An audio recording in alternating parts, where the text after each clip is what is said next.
Aleluia. Glória a Deus. Filipenses capítulo de número 4. E aí encerramos esta abordagem de Filipenses. Louvado seja o nome do Senhor Jesus. Amém, amados?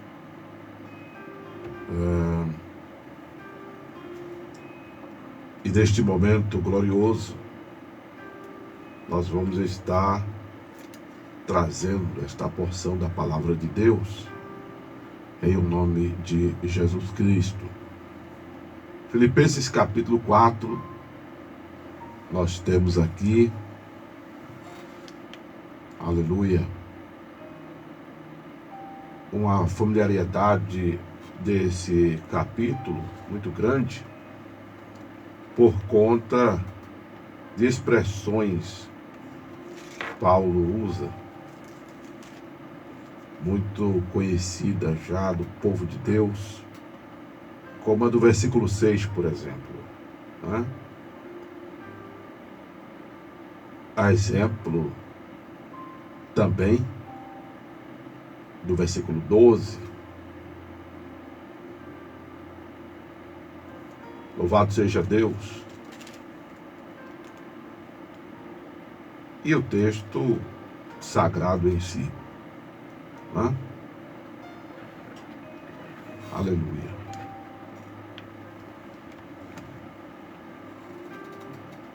Neste capítulo 4 de Filipenses, uma coisa que eu até ia dizer quando abordei o capítulo 3, que os assuntos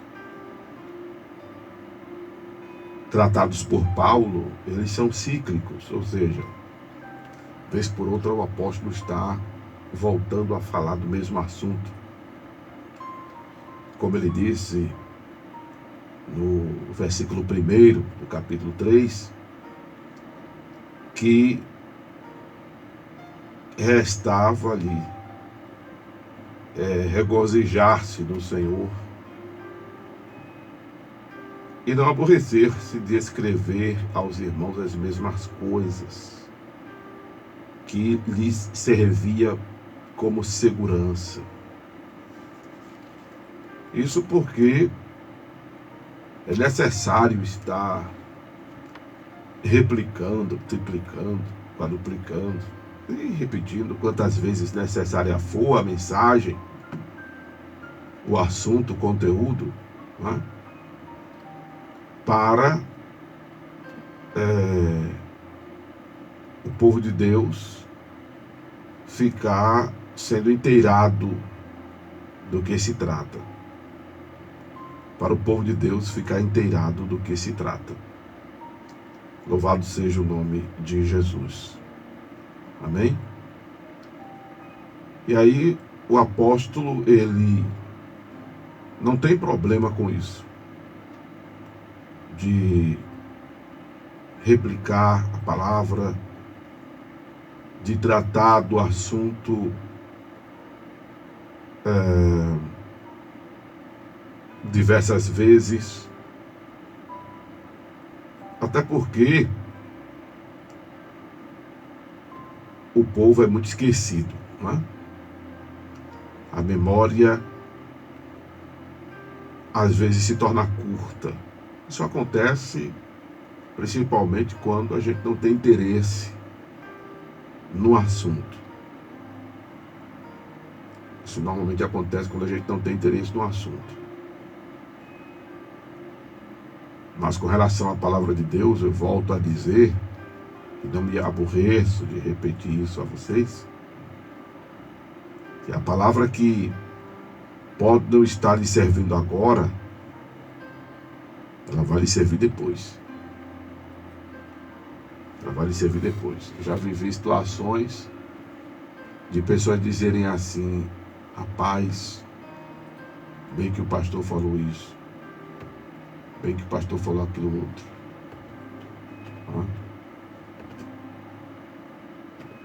O bom é quando essa palavra ela fica ruminando, ela fica se processando em nossa mente.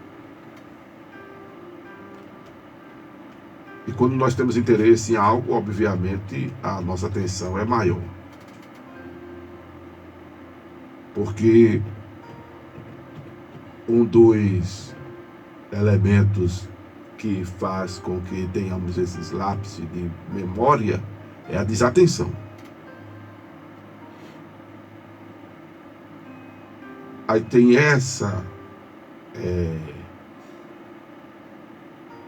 tem esse contexto, e à luz da Bíblia ainda tem o coração não ser fértil. O coração não ser fértil, e ele não é fértil porque ele pode ser um coração pedregoso, pode ser um coração vulnerável aos espinhos, vulnerável a uma ação maligna. Tudo isso está na parábola do semeador. Terra rasa, né? Que é aquela semente que caiu no terreno que não se aprofundou porque a terra era rasa. Aquela que foi sufocada porque caiu entre espinhos. Aquela que veio, ficou ali entre as pedras, e as aves do céu vieram e sequestraram. Jesus diz que são os espíritos imundos.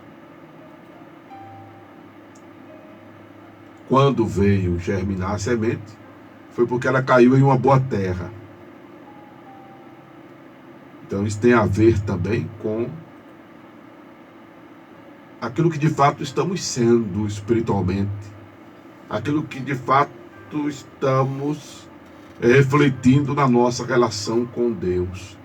Se a sua relação com Deus é de amor, é de temor, é de credibilidade, é de comprometimento,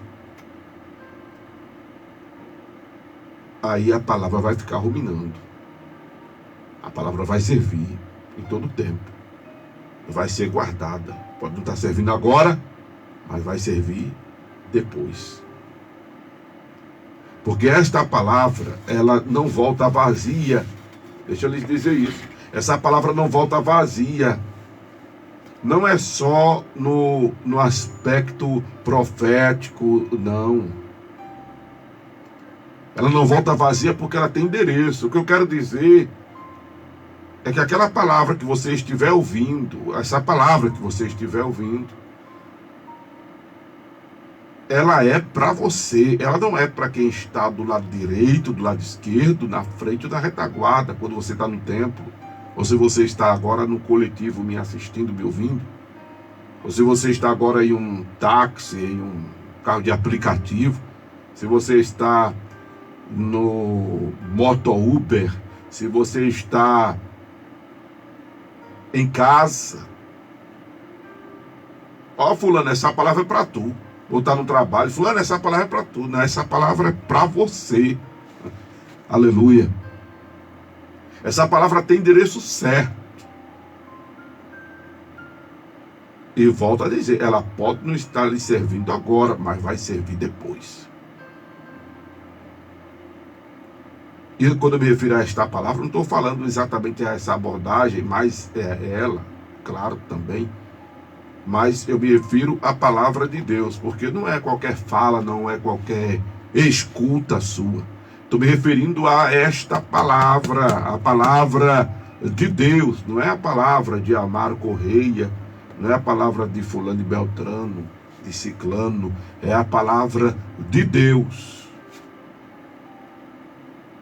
Ela tem sempre o endereço certo.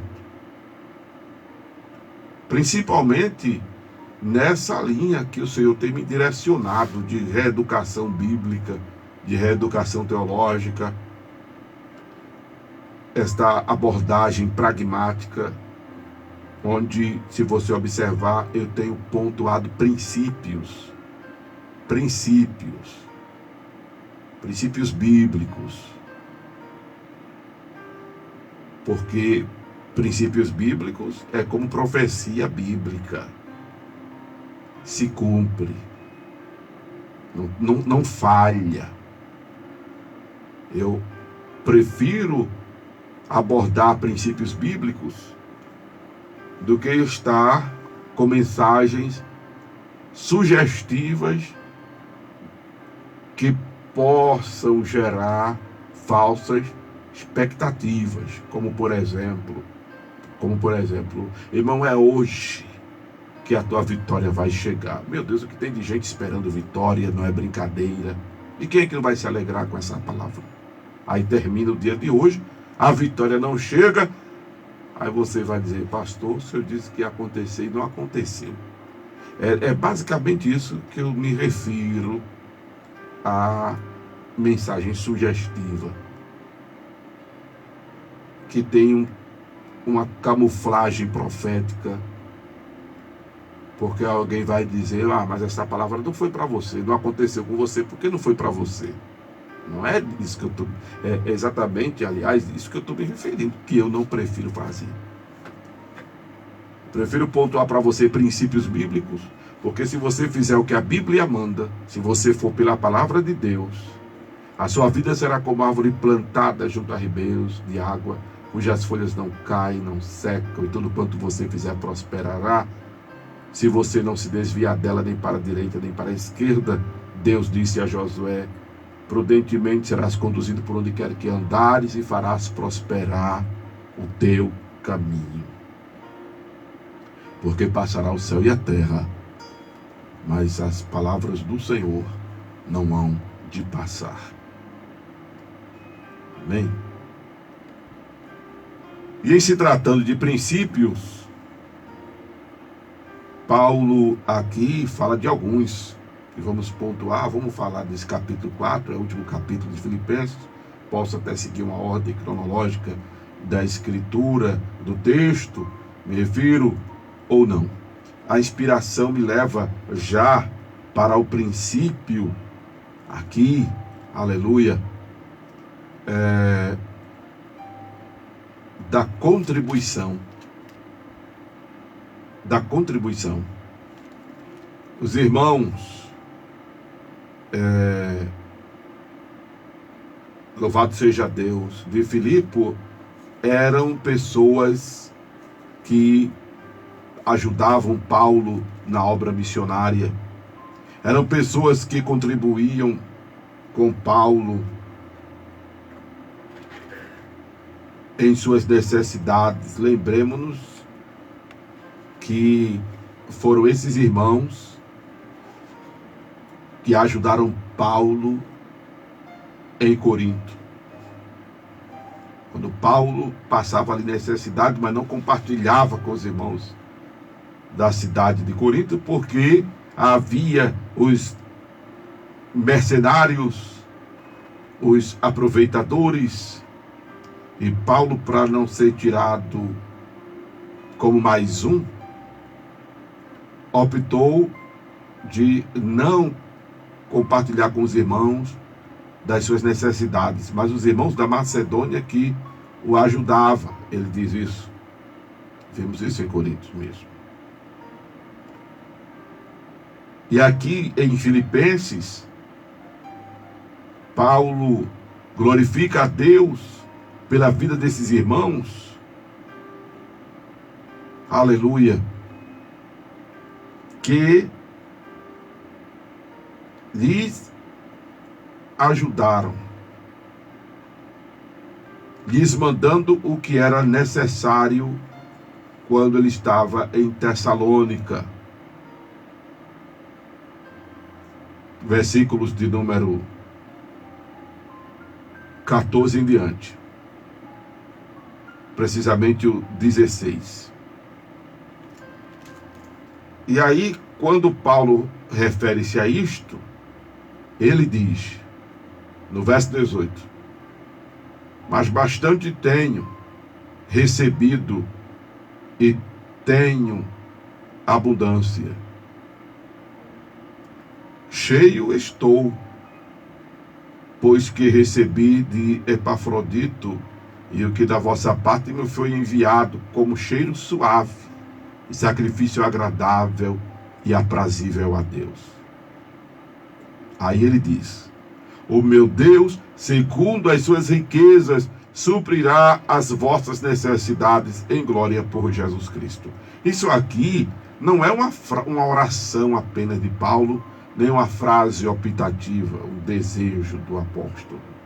Isso aqui é um princípio que nós vimos, inclusive, em 2 Coríntios, e circula na Escritura Sagrada, de que quando nós abençoamos, nós somos abençoados. Quer ser abençoado? Abençoe. Aleluia. Quer ser abençoado? Abençoe. Ajude um necessitado.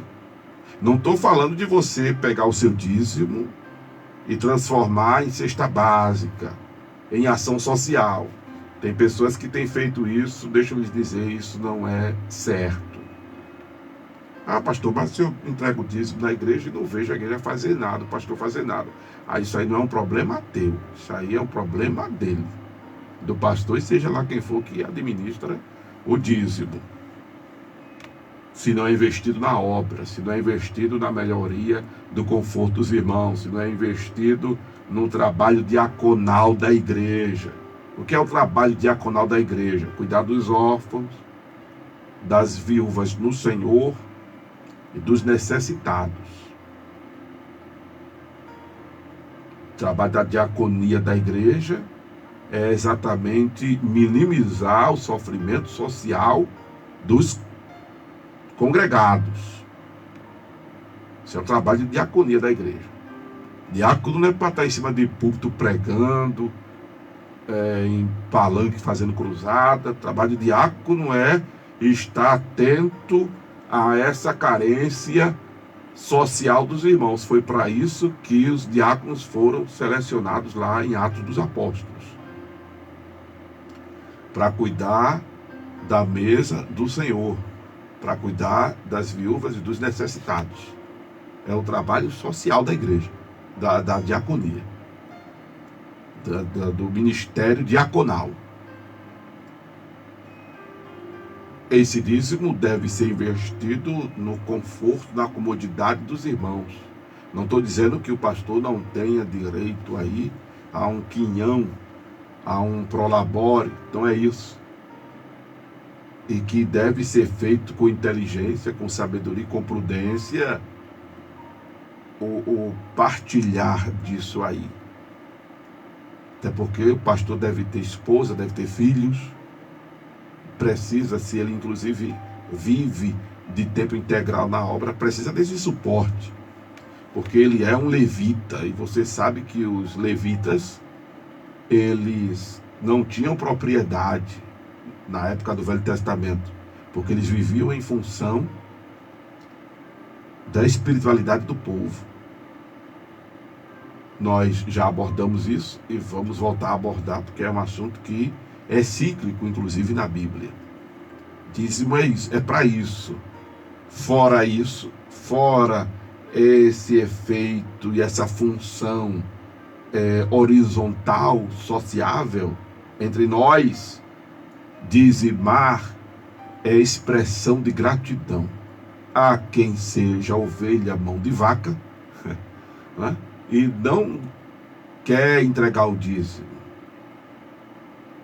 porque diz que o dízimo é coisa do Velho Testamento, é do passado, é da lei. É ignorante quem pensa assim, ou então não leu a Bíblia de Gênesis em diante. Pegou de Êxodo para frente, ou seja, pegou o bonde andando.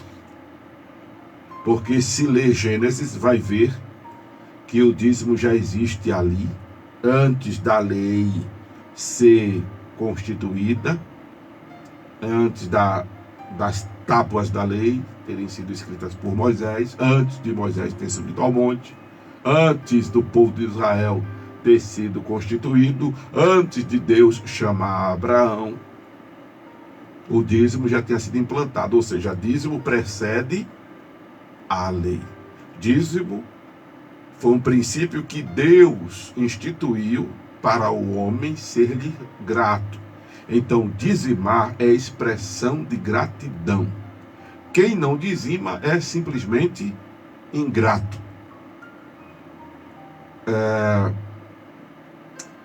A obrigatoriedade se dá como que voluntária.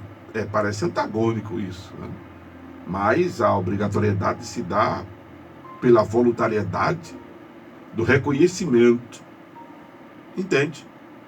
Se você reconhece que tudo que você tem, que vem à sua mão, é Deus quem dá, então, como gratidão, você, por entender que é Deus, você toma seu de volta. Mas se você não entende que é Deus, então você não faz.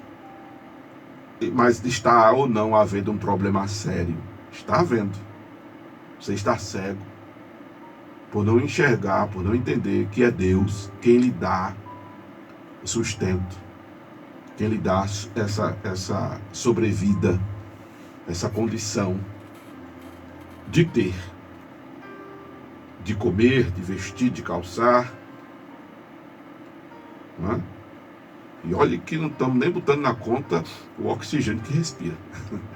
E olha que não estamos nem botando na conta o pulsar da bomba cardíaca. E olha que não estamos nem botando na conta essas ligações neuronais da planta do pé ao alto da cabeça. É de graça. Isso é de graça. Mas você sabe que para neste mundo comermos e vestirmos, em alguns casos, algumas pessoas até para beber, né? Porque em alguns lugares não existe água potável, a não ser que se compre. Até para isso tem que ter condição.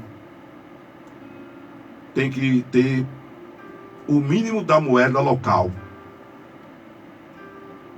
Porque senão vai definhar com países de extrema pobreza, em que os seres humanos ali estão no couro e no osso, por falta de recursos, por falta de boa alimentação, por falta de nutrientes, por falta de hidratação. E no período da grande tribulação, quem inclusive não se aliançar com o anticristo, e aí está vendendo a sua alma a Satanás, não vai comer, não vai beber, nem vai vestir. Por isso que muita gente vai se sujeitar ao anticristo. Por isso que muita gente vai negar o Cristo verdadeiro. Por menos que isso tem gente negando nos dias de hoje. Por menos que isso tem pessoas abrindo mão da fé. Por menos que isso tem pessoas saindo da igreja. Por menos que isso tem gente cuspindo na face de Jesus. Porque se desviar é cuspir na face de Jesus. Se desviar é dar as costas para aquele que morreu por você na cruz. Se desviar é você pegar o prego, o martelo e tome na mão, Jesus. Tome no pé, Jesus. Tome uma coroazinha de espinho na cabeça, mais um espinhozinho na coroa. Tome aí a lança ao seu lado. É você ser um dos algozes.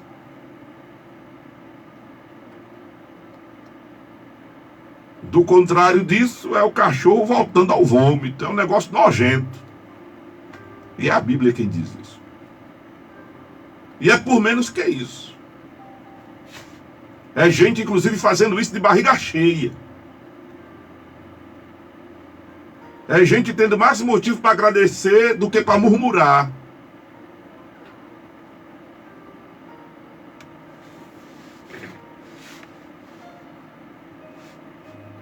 Louvado seja o nome de Jesus.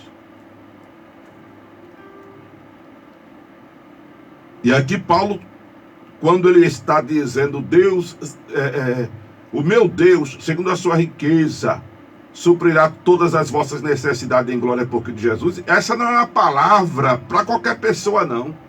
Tipo assim, eu vou fechar, vou ver o que é que Deus quer falar comigo. Cadê a caixinha de promessa que fica aqui? Vou ver o que é que Deus quer falar comigo. Aí pega a caixinha de promessa, ainda bem que a gente não usa mais isso. Aqui só para lembrança de relíquia. Aí vou puxar o versículozinho da caixinha de promessa. Aí achei Filipenses 4,19. O meu Deus, segundo a sua riqueza, suprirá todas as vossas necessidades em glória, porque Jesus, aleluia. mas é ovelha mão de vaca. Não dizima. Dá chau assim, né? Que a turma diz. Quem está na live está me vendo, com a mão fechada. Se coça assim, ó. Não ajuda, podendo ajudar pessoas necessitadas. Não soma com a obra. Não investe na obra missionária, que é a mesma coisa do trabalho evangelístico. Estou me referindo a quem não me ajudava no acordar bênção de madrugada. Não estou me referindo a quem simplesmente não ajuda essa obra apostólica e evangelística que a gente desenvolve aqui na Rádio Tamandaré. Não estou falando apenas de quem não dá dízimo onde congrega. Não estou falando. É um conjunto de coisas. É um conjunto de coisas. Você não é grato a Deus porque não dizima. Você não investe na expansão do evangelho. Você não contribui com nada. Você não ajuda o necessitado. E aí quer que essa palavra se cumpra na sua vida. Não vai se cumprir. Porque ela é condicionada ao princípio desse movimento aqui que a igreja na Macedônia fez por Paulo, em lhes enviar o que ele necessitava. É aquilo que está escrito em 2 Coríntios, capítulo 9. Vamos lá, voltar a Coríntios. Eu disse que a gente voltaria a Coríntios em algum momento. Olha aí. Diz o texto sagrado, verso 7 de 2 Coríntios 9. Verso 6. Verso 6. Eu digo isto, que o que semeia pouco, pouco também ceifará. E o que semeia em abundância também ceifará. Cada um observe a espontaneidade, porque isso deve ser espontâneo. Pelas pessoas perderem a espontaneidade, mas também pela má intenção, aí tem um conjunto de coisas, que surgiu os mercenários, extorquindo o povo, vendendo oração, vendendo benção. Mas eu quero dizer a vocês que Deus não aceita suborno, Deus não se agrada dessas coisas. Porque o princípio bíblico é: de graça recebeste, de graça dai. O quê? Essa porção espiritual. A porção espiritual. Em outro momento, Paulo até diz que as pessoas devem partilhar do que tem com os que lhe instruem espiritualmente. Porque aquela pessoa que lhe instrui espiritualmente, ela se dedica a isto. Se dedica a isto. Não é? Continuando a leitura de Coríntios. Cada um contribua segundo propôs no seu coração, não com tristeza, por necessidade, porque Deus ama o que dá com alegria. Olha aí. E Deus é poderoso para tornar abundante em vós toda graça, a fim de que, tendo sempre em tudo, toda a suficiência, superabundez em toda boa obra, conforme está escrito. Aí eu pulo para o verso 10.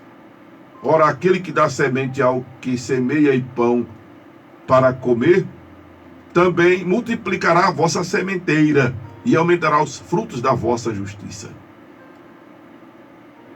para que em tudo enriqueçais para toda beneficência, a qual faz que por nós se deem graças a Deus. Se você quiser uma explicação melhor sobre esse capítulo 9 de 2 Coríntios, está já aqui no YouTube da Rádio Tamandaré, está no Instagram da Rádio Tamandaré e está aqui no YouTube Acorda a Bênção, que é o meu canal no YouTube de ministrações de mensagem. Segue essas plataformas todas aí. Amém? Louvado seja Deus. Está aí. Isso é um princípio. O princípio do ser colocado sobre o muito é ser fiel no pouco. O princípio, anote isso aí, de ser colocado sobre o muito é ser fiel no pouco. Aí você vai lá na parábola dos talentos, tá a lição dada por Jesus. Foi Jesus quem disse isso. Aleluia. Então vamos voltar aqui a Filipenses 4, outro princípio que Paulo trata neste capítulo, é de que tudo devemos levar a Deus em oração. Por isso que ele disse,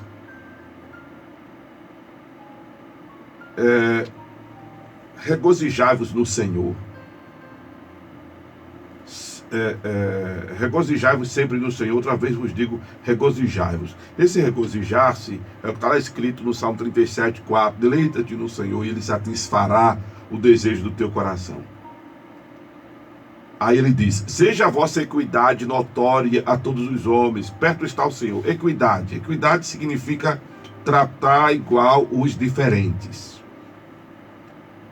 Isso, inclusive, é uma das prerrogativas do nosso abençoado sistema SUS. Só o Brasil tem. Se não fosse o SUS, era pior do que está. Tem defeitos? Tem gestões mal feitas? Tem, mas o SUS funcionando seria a coisa mais maravilhosa do mundo. E que graças a Deus ele ainda existe para a nossa felicidade. Se bem que há muitas falhas que precisam ser corrigidas, porque tem pessoas na fila do SUS há anos, né? Mas o tratamento é gratuito. Equidade é tratar igual os diferentes. E a igreja em Filipe era assim. Ela não fazia acepção de pessoas. Olha aí, isso é forte. Não fazia acepção de pessoas, porque Deus não faz acepção de pessoas. Deus não faz acepção de pessoas. Mateus capítulo 5, verso 44 e 45. Não é? Aí ele diz, não estejais inquietos por coisa alguma, antes as vossas orações sejam em tudo conhecidas diante de Deus, pela oração e súplica e com ação de graças. Eu lendo isso aqui, para trazer essa abordagem, me lembrei que quando eu era mais novo na fé, eu vou completar 40 anos de fé, e ainda sou muito novo na fé. Quando eu era mais novo ainda, eu me lembro de escutar alguém dizer que a pessoa deveria se preocupar em Deus ouvir a oração, mas para Deus ouvir a oração, eu teria que andar em extrema santidade. Uma expressão folclórica evangélica, pentecostal, diga-se de passagem, é vida no altar. Tem que ter vida no altar para Deus ouvir a oração. É como a gente escuta os hinos de hoje, né? Deus dá vitória a quem é fiel. É bom, para Deus ouvir, preste atenção, que eu não vou aqui fazer apologia à infidelidade, ao erro e à vida desconcertada. Não, não é isso. Mas Deus dá vitória a quem é infiel. Tira por tudo. Eu tiro por mim, tu tira por tu, né? Aí você diz, por que você não tira pelo Senhor? Bom, então vamos lá. Eu tiro por mim. Não? Nós somos falhos. Nós somos falhos. Então, Deus dá vitória a muitos que têm sido infiéis. A quem não dá dízimo, nem por isso Deus deixa de abençoar. A quem não faz a obra como deveria. Eu estava dizendo na igreja que fui pregar recentemente, crente que não evangeliza está em pecado. Meu Deus, essa palavra foi forte agora, pastor Amado. Pronto, pois é isso mesmo. E pastor, crente que não evangeliza está em pecado. E eu mostro a você. Porque Jesus disse, ide. Jesus não disse, por favor, vá. Mas se quiser, vá. Olha, eu desejo que você vá. Jesus não disse isso. Jesus disse, ide. Então, se você não vai, você está em falta com Jesus. E faltar com Jesus é estar em pecado. Pronto. Não é obrigado a estar em cima de um púlpito, pregando dentro de ônibus, de trem, no meio da praça, não. Mas comunicar Jesus. E não necessita ser verbalmente, necessariamente, falando. Né? Mas se você é sal que salga, é luz que ilumina, você já está pregando e alto, porque o testemunho fala mais alto do que a ampliação da minha voz feita por este microfone, pelos transmissores da Rádio Tamandaré. Fala mais alto. O testemunho de vida. Levar Jesus. E numa oportunidade que tiver, tome Jesus na veia da pessoa. Eu gosto de usar essa expressão, tome Jesus na veia. Porque na veia o efeito é mais rápido, tá entendendo, Sérgio? Aleluia. Na veia o remédio, o efeito é mais rápido, glória a Deus.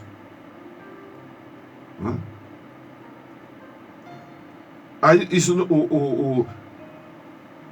se inquietar para a oração ser ouvida, não tem nada a ver com esse negócio de vida no altar. O que Paulo está dizendo aqui, leva em oração as tuas ansiedades, aquilo que Jesus diz.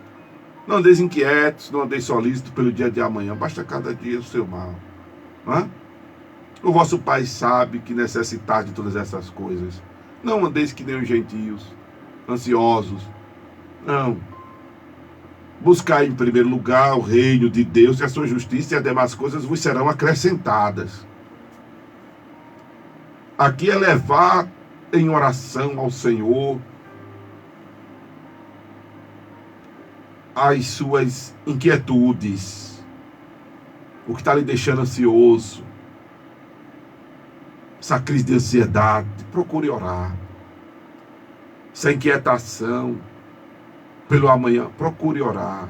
O que está lhe afligindo agora, lhe angustiando, lhe entristecendo agora, procure orar. E o que é isso, pastor? É contar a Deus a situação. Orar, eu tenho dito, é contar a história de Jesus, tintim por tintim. Se não consegue ficar algum tempo de joelho, não é obrigado a orar de joelho. Puxa uma cadeira, se senta. Eu tenho uma experiência, um depoimento sobre isso, está aí no YouTube. Puxei a cadeira, senta aqui, meu amigo Jesus. Aleluia. E conversei com Jesus lindamente ali. E o depoimento está registrado aí. Louvado seja Deus. Converse com o Senhor. Ah, pastor. Sim, na rede, deitado na cama, converse. Eu disse na consagração que participei anterior a esta abordagem, que quando você se dirige a Deus em oração, as atenções de Deus já se voltam para você. Porque você vai orar a Deus em nome de Jesus. E só esse gesto de orar é atitude de fé. Aí, irmão, aí comove Deus. E quando você faz isso em nome de Jesus, aí é infalível. Porque tudo que pedimos ao Pai em oração, crendo em o nome de Jesus, receberemos. Amém? Eu termino o capítulo 4 de Filipenses e o livro de Filipenses nesta manhã com a sensação do dever cumprido, de ter entregue tudo que recebi do Senhor para esta abordagem, para esses momentos aqui no quadro A Voz do Divino. Devemos, sem dúvida, voltar a Filipenses, lendo as outras cartas. Mas eu espero que esta palavra tenha lhe consolado, lhe edificado, lhe exortado. Se ela não fez nada disso, foi a voz de Amaro Correia que você ouviu. Mas se fez, aí foi a voz de Deus, a voz do Divino.